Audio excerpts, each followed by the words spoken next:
বা কি বলা হয়েছে, বাংলাদেশের ক্ষেত্রে এই আলোচনার প্রভাব কি হতে চলেছে, এই সমস্ত বিষয় নিয়ে এখনকার প্রতিবেদন। প্রিয় দর্শক, গতকাল 2রা ফেব্রুয়ারি মার্কিন প্রেসিডেন্ট ডোনাল্ড ট্রাম্প এবং প্রধানমন্ত্রী নরেন্দ্র মোদীর মধ্যে এক অত্যন্ত গুরুত্বপূর্ণ ফোনালাপ হয়েছে। এই আলোচনার সময় প্রেসিডেন্ট ট্রাম্প আগেই বলেছি, ইন্ডিয়া টুডে ম্যাগাজিনের একটি বিশেষ কভার স্টোরি মোদীর সঙ্গে শেয়ার করেন, যা বর্তমানে সোশ্যাল মিডিয়ায় ভীষণভাবে চর্চিত হচ্ছে। সেখানে ইন্ডিয়া টুডের সেই কভার স্টোরিটা কি ছিল? প্রেসিডেন্ট ট্রাম্প প্রধানমন্ত্রী মোদীর সঙ্গে যে কভার স্টোরিটা শেয়ার করেছেন সেটি ছিল ইন্ডিয়া টুডের news makers of the year 2025, মানে 2025 সালের সেরা সংবাদ ব্যক্তিত্ব, এই সংখ্যাটা। ম্যাগাজিনটার প্রচ্ছদে মোদি ও ট্রাম্পের ছবি ছিল, সেই সঙ্গে শিরোনাম ছিল Narendra Modi and Donald Trump, the mover and the shaker. মানে নরেন্দ্র মোদি মুভার এবং ট্রাম্প শেকার। কার কি রোল সেটা বুঝে নিন। মুভার যে এগিয়ে চলে এবং শেকার যে ঝাঁকুনি দিয়ে চলে, ঝাঁকুনি দেয়। চলার পথে একে অপরের কিন্তু পরিপূরক, কেউ আলাদা নয়। কারণ ধ্বংস ছাড়া সৃষ্টি হয় না, ঝাঁকুনি ছাড়া, ঝড় ছাড়া বৃষ্টি আসে না। এটা একটা চিরায়ত সত্য। কালবৈশাখীর কথা মনে করুন। এই স্টোরিতে ব্যাখ্যা করা হয়েছে কিভাবে এই দুই নেতা মিলে 2025 সালে বিশ্ব রাজনীতি এবং অর্থনীতির মোড় ঘুরিয়ে দিয়েছেন। ট্রাম্প এই কভারটি শেয়ার করে তাদের বন্ধুত্বের গভীরতা এবং বিশ্ব মঞ্চে তাদের প্রভাবের কথা মনে করিয়ে দিয়েছেন। তাদের মধ্যে কি কি বিষয়ে কথা হয়েছে, এবার সেই বিষয়টিতে আসা যাক। দেখুন, দুই নেতার মধ্যে আলাপচারিতা ছিল অত্যন্ত হৃদ্যতাপূর্ণ এবং বেশ কৌশলগত। প্রধান আলোচনার বিষয়গুলো ছিল বাণিজ্য ও শুল্ক। ট্রাম্পের সাম্প্রতিক আমেরিকা ফার্স্ট নীতির অধীনে ভারতীয় পণ্যের ওপর বড় শুল্ক লাগানো হয়েছে। সেই শুল্কের হারে ভারতের পক্ষ থেকে প্রতিক্রিয়াও দেওয়া হয়েছে। কালকের আলোচনায় সেই শুল্ক কোন জায়গায় এসে দাঁড়াচ্ছে, একেবারে কতটা নিচে আসছে, সেই বিষয়ে ট্রাম্প একটা আভাস দিয়েছেন এবং বলেছেন। সেটা আমরা যতদূর জানতে পারছি যে ভারত আমেরিকার বাণিজ্য চুক্তি মোটামুটি সম্পূর্ণ। আমি এর আগের ভিডিওতেও একই কথা বলেছি এবং সেই অনুযায়ী ভারতের যে শুল্ক লাগতে পারে সর্বোচ্চ, যেটা এখন 25+25 = 50 আছে, সেটা নেমে 15-তে চলে আসতে পারে, 15%-এ। ট্রাম্প ফেয়ার ট্রেড এবং ন্যায়সঙ্গত বাণিজ্যের ওপর জোর দিয়েছেন। এরপর এসছে জ্বালানি নিরাপত্তা। ওই রাশিয়া থেকে ভারতের তেল কেনা এবং ভেনেজুয়েলার সঙ্গে ভারতের নতুন তেলের চুক্তি, এসব নিয়েও কথা হয়েছে। ট্রাম্প ভারতকে আমেরিকান জ্বালানি ব্যবহারের জন্য অনুরোধ করেছেন। আঞ্চলিক নিরাপত্তার ব্যাপারটা হচ্ছে সব থেকে গুরুত্বপূর্ণ। ভারত প্রশান্ত মহাসাগরীয় অঞ্চলে, মানে ইন্দো প্যাসিফিকে চীনের ক্রমবর্ধমান প্রভাব মোকাবিলা করার জন্য এবং কোয়াড জোটের ভবিষ্যৎ নিয়ে দুই নেতা আলোচনা করেছেন। ট্রাম্প বুঝিয়ে দিয়েছেন, বলেছেন যে এই ইন্দো প্যাসিফিকে চীনের প্রভাব রোধ করতে গেলে ভারতের একটা বড় ভূমিকা রয়েছে। এছাড়া ইন্ডিয়া ইউএস কম্প্যাক্ট কাঠামোর আওতায় প্রতিরক্ষা সরঞ্জাম উৎপাদন এবং প্রযুক্তি হস্তান্তরের অগ্রগতি পর্যালোচনা করা হয়েছে। একটা দীর্ঘক্ষণের বৈঠক হয়েছে। সেই বৈঠকের পর দুই দেশের সরকারের তরফ থেকে কি বলা হচ্ছে? ফোনের আলাপের পর দুই দেশের পক্ষ থেকেই ইতিবাচক বার্তা দেওয়া হয়েছে। ভারতের মিনিস্ট্রি অফ এক্সটার্নাল অ্যাফেয়ার্স থেকে বলা হয়েছে, প্রধানমন্ত্রী মোদী সোশ্যাল মিডিয়ায় জানান যে তাদের মধ্যে ট্রাম্প এবং তার মধ্যে অত্যন্ত উষ্ণ এবং ফলপ্রসূ warm and engaging warm and engaging কথা হয়েছে। ভারত ও আমেরিকার কৌশলগত অংশীদারিত্বকে নতুন উচ্চতায় নিয়ে যেতে তারা প্রতিশ্রুতিবদ্ধ। আমেরিকা ভারতে নিযুক্ত মার্কিন রাষ্ট্রদূত সার্জিও গড় এই ফোনালাপের বিষয়টি নিশ্চিত করেছেন। তিনি জানিয়েছেন, প্রেসিডেন্ট ট্রাম্প মোদিকে একজন অসাধারণ বন্ধু এবং দুর্দান্ত নেতা হিসেবে অভিহিত করেছেন। আমেরিকা চায় ভারতের সঙ্গে একটি স্থায়ী এবং বড় ধরনের বাণিজ্যিক চুক্তিতে পৌঁছতে। প্রেসিডেন্ট ট্রাম্পের এই কভার শেয়ার করা তার নিজস্ব ক্যারিসম্যাটিক স্টাইলেরই অংশ, যা দিয়ে তিনি বোঝাতে চেয়েছেন যে 2025-এর মতো 2026 সালেও বিশ্ব রাজনীতির কেন্দ্রে এই দুই নেতাই থাকবেন, মোদি ট্রাম্প। প্রেসিডেন্ট ট্রাম্প এবং প্রধানমন্ত্রী মোদির এই ঘনিষ্ঠতা এবং ফোনালাপ বাংলাদেশের জন্য কিভাবে ভীষণ রকমের তাৎপর্যপূর্ণ, এবার সেই প্রসঙ্গে নিয়ে কথা বলি। ট্রাম্পের আমেরিকা ফার্স্ট নীতি এবং দক্ষিণ এশিয়ায় ভারতের নেতৃত্বকে স্বীকৃতি দেওয়ার এই ঘটনা বাংলাদেশের রাজনীতি ও অর্থনীতিতে ব্যাপক প্রভাব ফেলতে পারে নয়, ফেলবে। এর সম্ভাব্য প্রভাবগুলো এবার বিশ্লেষণ করা যাক একটা একটা করে। প্রথম কথা হচ্ছে কৌশলগত প্রভাব। 2025 সালের শুরুতে ট্রাম্প সরাসরি বলেছিলেন, 13 ফেব্রুয়ারি সম্ভবত ওয়াশিংটনে হোয়াইট হাউসে বসে ট্রাম্প বলেছিলেন, আমি মোদিকে পাশে বসিয়ে বলেছিলেন, আমি বাংলাদেশ ইস্যু প্রধানমন্ত্রী মোদির ওপর ছেড়ে দিচ্ছি। তারপর এই এতগুলো মাস তারপর অবস্থা একটু অন্যদিকে যাচ্ছিল। আজকের ফোনালাপে সেই অন্যদিকে যাওয়াটা বন্ধ হয়ে গেছে। তাদের মধ্যকার ঘনিষ্ঠতা আরও স্পষ্ট করল যে দক্ষিণ এশিয়ায় স্থিতিশীলতা বজায় রাখার ক্ষেত্রে ট্রাম্প প্রশাসন ভারতকে আঞ্চলিক অভিভাবক হিসেবে মেনে নিচ্ছে।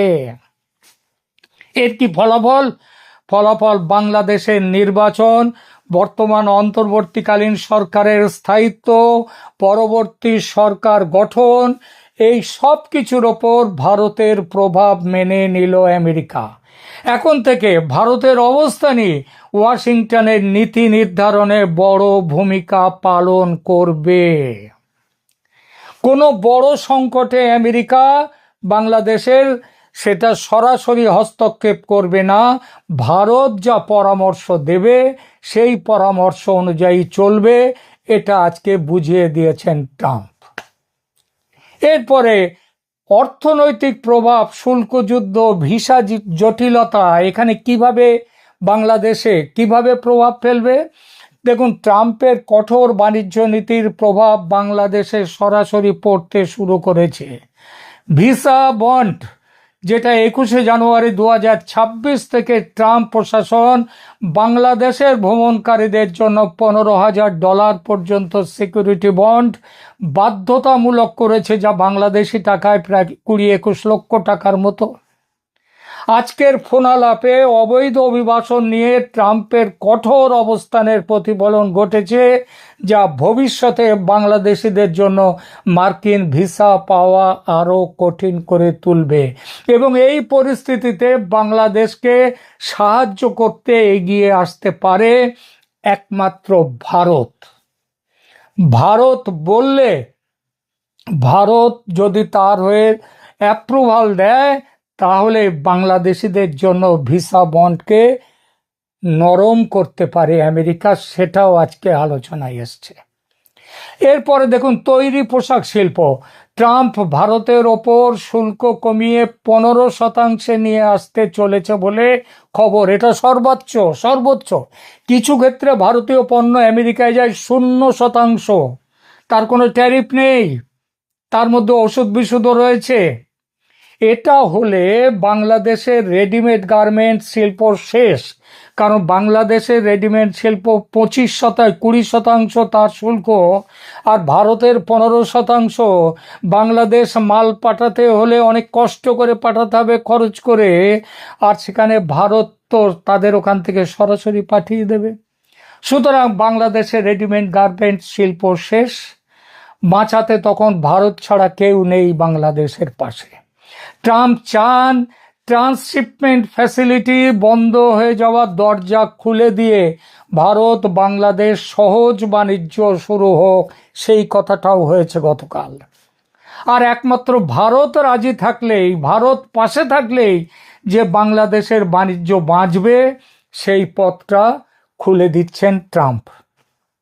এরপর আসুন ভূ রাজনীতি, জিও পলিটিক্সে চীন বনাম আমেরিকা ভারতের মিলিত অক্ষ। এখানে ট্রাম্প এবং মোদি উভয়ই চীনের ক্রমবর্ধমান প্রভাবের বিরুদ্ধে সোচ্চার হয়েছেন।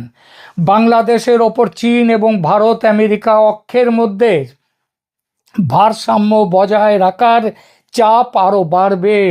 বিশেষ করে বড় কোনো অবকাঠামো প্রকল্প বা প্রতিরক্ষা চুক্তির ক্ষেত্রে ঢাকাকে এখন পা ফেলতে গেলে অনেক ভাবতে হবে এবং ভারতের মতামত নিয়ে চলতে হবে।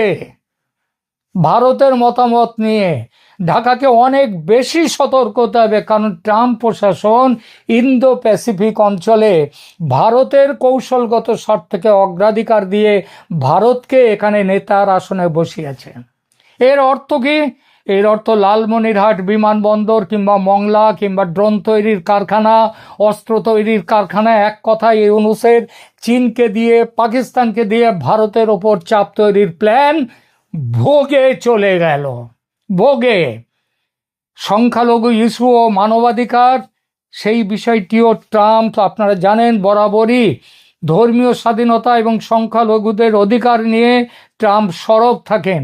বিশেষ করে হিন্দু সম্প্রদায়ের বিষয়ে তার গত নির্বাচনের সময়কার টুইট বা বক্তব্য ভারতের পক্ষ থেকে বাংলাদেশে সংখ্যালঘু নিরাপত্তা নিয়ে কোনো উদ্বেগ জানানো হলে ট্রাম্প প্রশাসন সেটা অত্যন্ত গুরুত্বের সাথে গ্রহণ করবে। এর ফলে বাংলাদেশের অভ্যন্তরীণ রাজনীতিতে পরোক্ষে মার্কিন চাপ এবং প্রত্যক্ষভাবে ভারতের নজরদারি বহুগুণ বাড়বে। এই বাড়াটা কিন্তু বাংলাদেশের পক্ষেই থাকবে, কারণ এটা যত ধর্মনিরপেক্ষ হাওয়া বাংলাদেশে থাকবে, বাংলাদেশে বইতে শুরু করবে, হিন্দুরা যেমন তাতে খুশি থাকবে, তারা যেমন সুরক্ষিত থাকবে, তেমনি সাধারণ মুসলিমরাও উগ্রপন্থী মৌলবাদের হাত থেকে বাঁচতে পারবে। রোহিঙ্গা ইস্যুতে আসুন। রোহিঙ্গা ইস্যুতে ট্রাম্পের ভূমিকা বরাবরের মতোই সংকোচনমূলক হতে পারে। আমেরিকা যদি বৈশ্বিক সংস্থাগুলো থেকে তহবিল প্রত্যাহার করে, যেমনটি ট্রাম্পের সাম্প্রতিক পদক্ষেপে দেখা যাচ্ছে, তবে বাংলাদেশে অবস্থানরত রোহিঙ্গাদের ত্রাণ সহায়তা নিয়ে বড় ধরনের টানাপোড়েন তৈরি হবে এবং সেই অবস্থা থেকেও মানবিক কারণে রোহিঙ্গা সমস্যা সমাধানের জন্য ভারতকে এগিয়ে আসতে হবে। এবং ভারত বললে আমেরিকা বাংলাদেশের জন্য বিশেষ কোনো ব্যবস্থাও নিতে পারে, যা বাংলাদেশের পক্ষে ভালো হবে। তাহলে সংক্ষেপে ব্যাপারটা দাঁড়াচ্ছে, ট্রাম্প মোদি রসায়ন মানেই হলো দক্ষিণ এশিয়ায় ভারতের কণ্ঠস্বর আমেরিকার কানে আরও জোরালো হওয়া। বাংলাদেশের বর্তমান শাসক বা মিয়া ইউনূসের ও জামাত জোটের জন্য এটি প্রবল সংকার। আর এখানেই আসছে নির্বাচন স্থগিত হওয়ার বিপুল সম্ভাবনা, কারণ যেভাবে 12ই ফেব্রুয়ারির ভোট হওয়ার কথা, ভারত তার ঘোর বিরোধী। আর ভারত না চাইলে ভোট যে হবে না, এটা এখন লিখে দেয়া যায়। শেষ বিচারে 2রা ফেব্রুয়ারি ট্রাম্প মোদি ফোনালাপ সরাসরি এখনই বাংলাদেশের নির্বাচনী প্রক্রিয়া যে বদলে দিয়েছে, এমন তাৎক্ষণিক ঘোষণা কোনো তরফ থেকে নেই ঠিকই, কিন্তু যুক্তরাষ্ট্রের ট্রাম্পের প্রত্যাবর্তন, মোদির সঙ্গে তার ঘনিষ্ঠ ব্যক্তিগত সমন্বয় এবং সর্বশেষে গতকালকের বাংলাদেশের ব্যাপারে মোদিকে ফ্রি হ্যান্ড দেয়া, সব মিলিয়ে বাংলাদেশের নির্বাচন ও রাজনীতিতে অনেক গুরুত্বপূর্ণ রাজনৈতিক সিগন্যাল ও চাপের পুনর্বিন্যাস ঘটতে বাধ্য। আর এই জন্যই আমি বলেছি 12ই ফেব্রুয়ারি নির্বাচন হচ্ছে না। বাংলাদেশের ক্ষেত্রে কি ধরনের বদল আসতে পারে? ব্যক্তিগত কেমিস্ট্রি ও হিন্দু ভোট ফ্যাক্টর। ট্রাম্প আগেও ভারতীয়, আমেরিকান ও হিন্দু ভোট টার্গেট করে নিজেকে ইন্ডিয়া ও হিন্দু ফ্রেন্ডলি হিসেবে পজিশন করেছেন, কিন্তু যতটা না হিন্দু ফ্রেন্ডলি তার থেকে বেশি ট্রাম্পের পজিশন এবং ভারতেরও পজিশন কাউকে তোয়াজ নয়, সবাইকে সমান চোখে দেখা।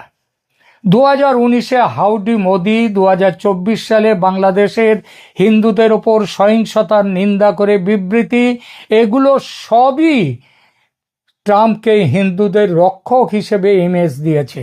ট্রাম্প বারবার বলেছেন India is my friend, India is my good friend and Modi is my good friend. এর মানে ট্রাম্পের কাছে বাংলাদেশ প্রসঙ্গ অনেক সময় হিন্দু মাইনরিটির লেন্স দিয়েও দেখা হবে। এত ভারতীয় ডায়াসপোরা ও ভারতীয় ডানপন্থী ইকোসিস্টেমের সাথে একটা যোগসূত্র ট্রাম্পের তৈরি হয়ে গেল।